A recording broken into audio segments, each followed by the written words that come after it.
Catalog sales advertisers. History shows your costs are going to be going up in the month of August. On this version of the paid traffic forecast, we're going to help you see what's around the corner for you and your campaigns, the hot spots and cold spots you need to pay attention to, what the projection models say your results are likely to be, and the 3 plays you can focus on to make up any deltas you'll see. More on that right after this.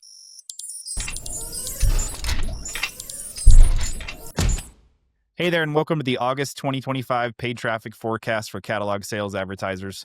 My name is John Belcher. I'm the founder here at Decyphered. That's Ross Pietersen, the head of media buying. And we're excited to dig in to show you what's around the corner for you and your campaigns. All right, so quick overview of what we're going to go through. We're going to go through the August outlook, what the last 5 years tell us is likely in store for you as a catalog sales advertiser. We're going to go through the hot spots and cold spots, the specific dates you need to pay attention, and the actions you may need to take. Then we'll go through some projection models. I'll go through and lay out what the numbers could look like depending on what you decide to focus on. And finally, we go through the cost environment playbook, 3 actions that you can take to maximize your results and or prepare for the future.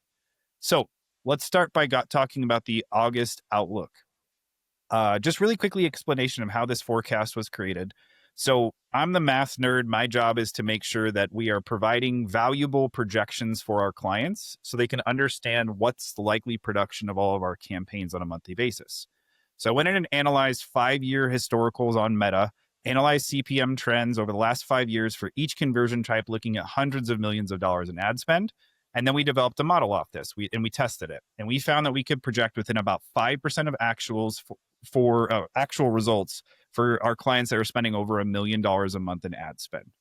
And so what's important to understand about this is while we're using metadata, the percentages apply across platforms. So we've seen it work with Meta, Google Native, and it's starting to apply to AppLovin as more and more advertisers are coming onto the platform. One thing to note, it's a forecast, not a prophecy. So the goal of this is to give us a good understanding of what's coming up, but we see things change. Every year, things change inside the environment. It's just important to have a good baseline of what we should be looking for and when. So the overall forecast for August for catalog sales advertisers, as you can see here, we're expecting CPMs to go up 11.4%. Now, most of you that are direct response advertisers can go, I don't care about CPMs. I care about CPAs and ROAS, and that makes total sense. But what we have learned is that CPMs have a direct correlation on the cost of whatever it is you're optimizing for, and it makes sense because your funnel produces based off the number of people who add it. So if CPMs go up 11.4%, that means you're reaching fewer people, and that's why you're going to see your cost per sale go up. So what's important for you to understand here is that we're going to see 11.4% increase on average compared to, as we see through the course of the month, and this is going to impact your cost per sale.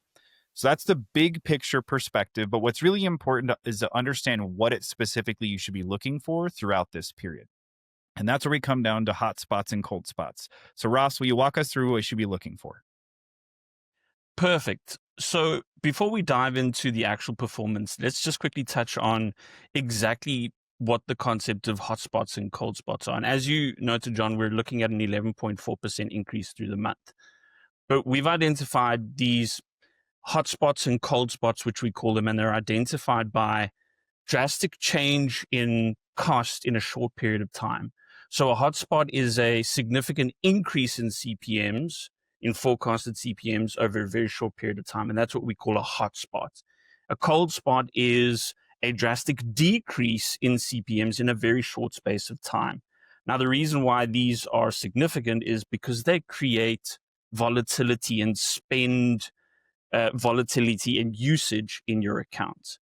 Now, obviously saying that, it's great that we've identified the hotspots, but with this month's forecast, we've identified that there are no hotspots, but it is worth noting that there is a change in cost as you go through the month. And what you'll see around the 13th of the month is the heat map is starting to change from green to yellow. The green is an indicator of what the average CPM is across the year.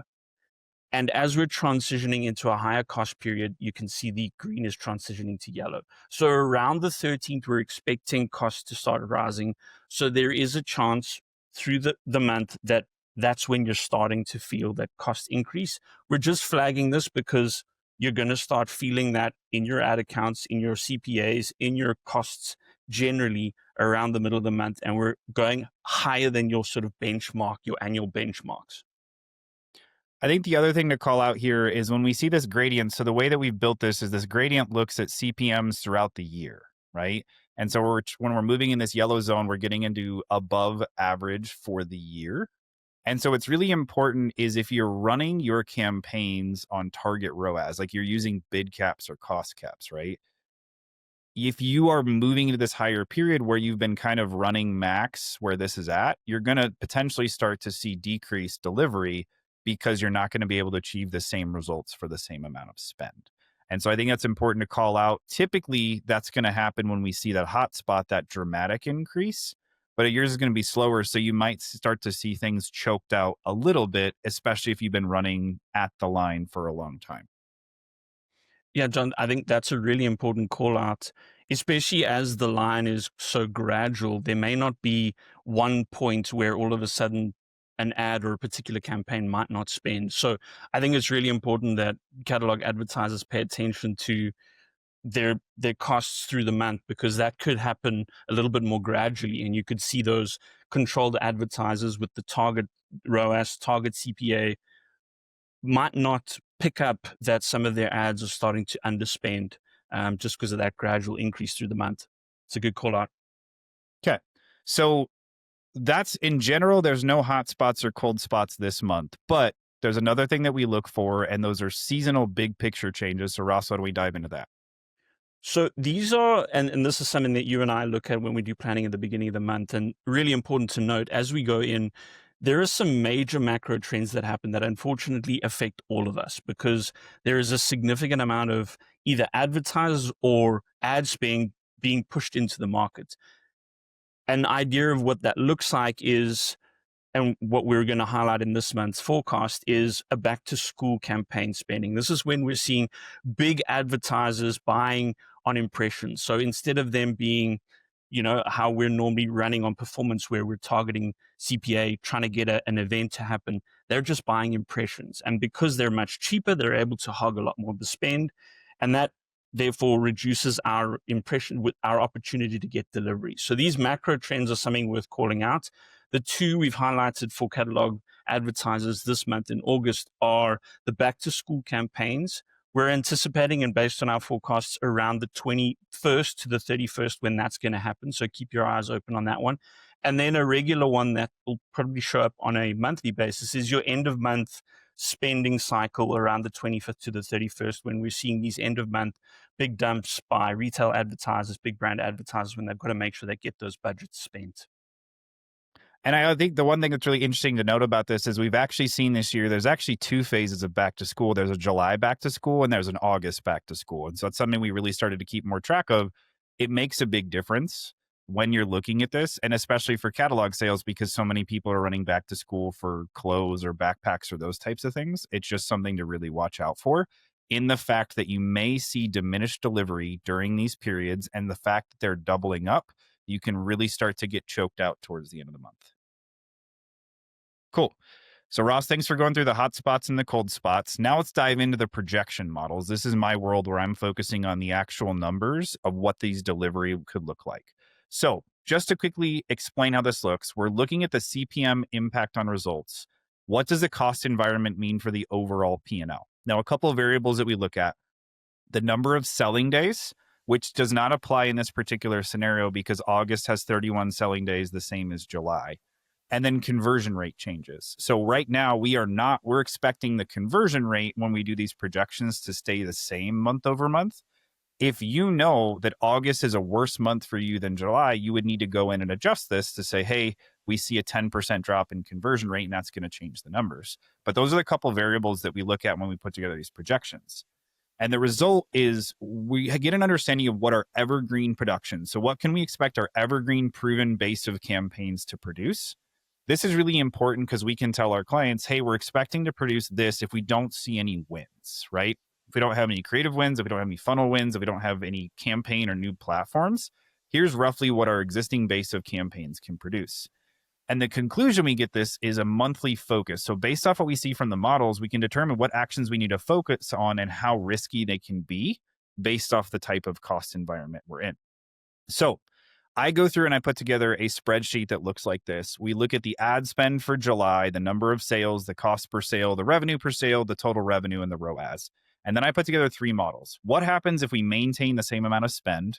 What happens if we try and maintain the same amount of sales volume? And then what happens if we try and maintain the same cost per sale? And this gives the clients the understanding of what's going to take place and then what we're going to focus on and what those production will look like. So I know that spreadsheets aren't super helpful, so we turn this into a graphic. If this is what July looked like, we spent $100,000 and we were able to make sales at $100, $150,000 in revenue, a 1.5 ROAS. What's going to happen in August? Well, if we try and maintain the same amount of spend, we told you CPMs are going to go up 11.4%. So that means the amount of people we're able to reach with that same amount of money, it decreases by 11.4%. And if our funnel converts at the same rate, that means our CAC is going to go up to $111. And if our average order value stays the same, it means we're going to do $134,000 in revenue, a 1.35 ROAS. So for the same amount of spend, we're going to produce $16,000 less revenue. If the client says, hey, we want to move with this model, cool, we can move forward with that. But if they say, hey, we really can't afford to drop any sales volume, then we have to come up with the next model. So if we wanted to produce that same $150,000 in revenue, how much is it going to cost us? It's going to cost us about $126,000 in spend. It's 124. I didn't update this. So basically what we're looking at here is $124 CAC is what this is going to net out to be for that $150,000 in revenue. That's a 1.21 ROAS. So obviously we're dropping almost, 0.3 in our ROAS number. Really important to take into consideration that if we can maintain our volume, we're going to take home less profit.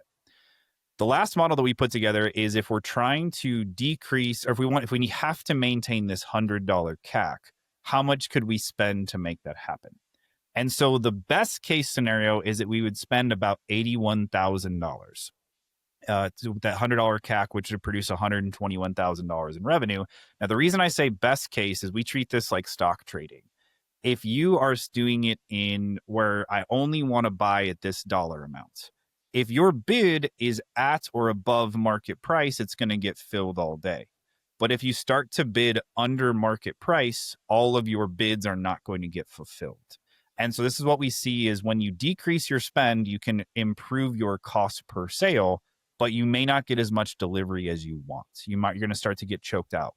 So in a best case scenario, we would spend about $81,000 at that $100 CAC to produce $121,000 in revenue, or it may be less spend that we're actually able to achieve. And this is important to note because we would lose about $30,000 in revenue. So at this stage, we present these to our client. They tell us what model they want to go with, and now we optimize our efforts to go through and make those things happen. But as we're talking about our overall production, pretty much no matter what we do, there's going to be a drop in whether it be revenue or ROAS. And so our goal is to try and say, what are the different plays that we could run to make up that delta? And that's where we come through in this delta makeup plays. We need to focus on the plays that have a chance to help us make up this delta without taking a lot of risks and making performance worse. And so every month we try and come up with 3 plays that are very simple for our people to follow us to be able to execute. And so when we talk about this, since we're in a high cost environment, we want to take low risk actions. We want to do things that are not injecting a bunch of new testing because that can create issues, right? If we're doing unproven things in a high cost environment, it just increases the likelihood of that we're going to lose money.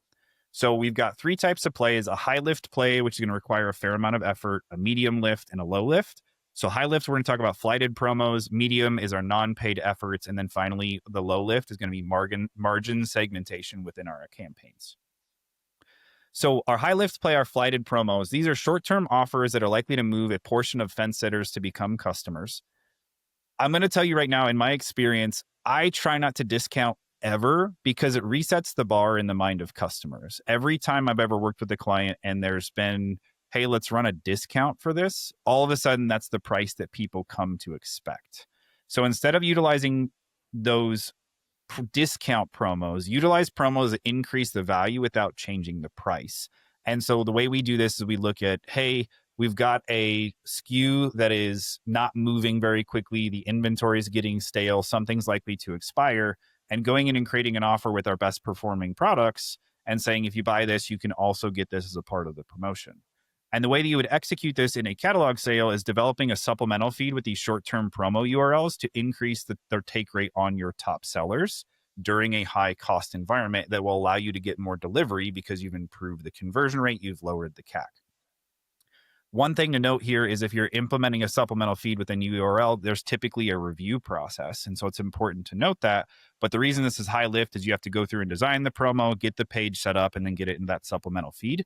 So it's a process you need to start planning for now if you're going to run this. Okay. Second thing is once you have your flighted promos put together, this is where you can go to the organic partners in your business. I was a VP of marketing at a big supplement company, so I got to do this. I got to handle both sides, the paid and the organic side. And so it was really important to understand what was paid likely to contribute to the bottom line. And then whenever there was a delta compared to last month, we knew organic was going to have to pick up the slack. So the way we went through and broke this down is, okay, if we're going to see a $30,000 net decrease in revenue from paid traffic, we need to make that up or better on the organic side. And so the way we figured this out is we looked at the what's the production of a campaign, email, SMS, social. How much revenue does it generate on average? So we could say for that $30,000, how many campaigns are we going to have to run? And the one thing I'll note here is just posting more of the same offer does not produce that same amount. You're going to see diminishing returns. And so leveraging these flighted promos you put in the last step is really valuable where you can say, okay, we've got this new promo. We need to layer in 2 email campaigns, 2 SMS, and 2 social to be able to make up that delta. And that's where we determine the number of campaigns and then the content. And if you already have those flighted promos, you can layer those in and you're able to basically hand off to your organic partner. Here's something that we recommend that you go through and do in your organic channels to attempt to make up that delta. Last thing you can do from a lower lift perspective is margin segmentation. And so the way that this would work is if you've been doing your prospecting with all of your product sets, going through and developing a high margin product set to ensure your prospecting campaigns have only your highest margin products. In your higher cost environments, this means you're going to be able to spend more money on the things that make you more money. And then you can layer in your retargeting with absolutely everything, your high margin and your low margin products. This isn't a huge thing to go through and achieve. Ross, would you do this more with a supplemental feed or just go through and reorganize your feed overall? Yeah, this is a simple one. Creating multiple product sets, combining your higher margin, and that's why I think it's a great low lift play. It's really just going in, figuring out from finance team which ones are the higher margin, put those in a product set, and then have a product set with all your SKUs or even some of your bundles in a separate one for your retargeting. It's a great one because then you can really just run campaigns set with your prospecting, your top of funnel stuff with your higher margin products, so that if there is take up on that top of funnel, nice and easy, you've got some high margin stuff. And as you said, you can afford to spend a little bit more because those margins are higher. And then you're retargeting, you're letting the algorithm choose SKUs based on anyone who's interacted and best match them up. Yep. And the other thing that I would add here is a little bit of a bonus play is when you get these new product sets set up, you can really spend more of your creative iteration time on these higher margin products by focusing on, simplifying mobile first optimization images, square and vertical images, focusing on your headline optimization from your feed, working on your creatives. There's a ton of products out there that can help you put together more and different creatives to test these higher product opportunities. Once again, these are high opportunity, low risk because these are your best performers. So spending more creative iteration time on those higher product opportunities, it's just a way to focus your time on the things that are going to make you the most money. And so those are the 3 plays that we would highly recommend for catalog sales advertisers in the month of August. Thanks for watching this month's paid traffic forecast. Just by watching it, you and your team now know what to expect from your overall performance and the hot spots and cold spots you need to pay attention to over the next 30 days. If you want to be this prepared every month, there's 2 things you can do. First, you can subscribe or follow our social channels so this information shows up in your feed at the beginning of every month. Second, if you want the information early, you can subscribe to our free list where you'll get the information delivered to your inbox a day ahead of time. If there's something you think we can do to improve our monthly update, just drop us a comment below and let us know what you think that is. And finally, if you're a business owner looking for someone who can help you develop an advertising ecosystem that produces more sustainable, predictable scale, make sure to head over to deciphered.com/start. On that page, you'll understand how our process works and the steps you can take to see if we might be a good fit to help you. Thanks so much, and we'll see you next month.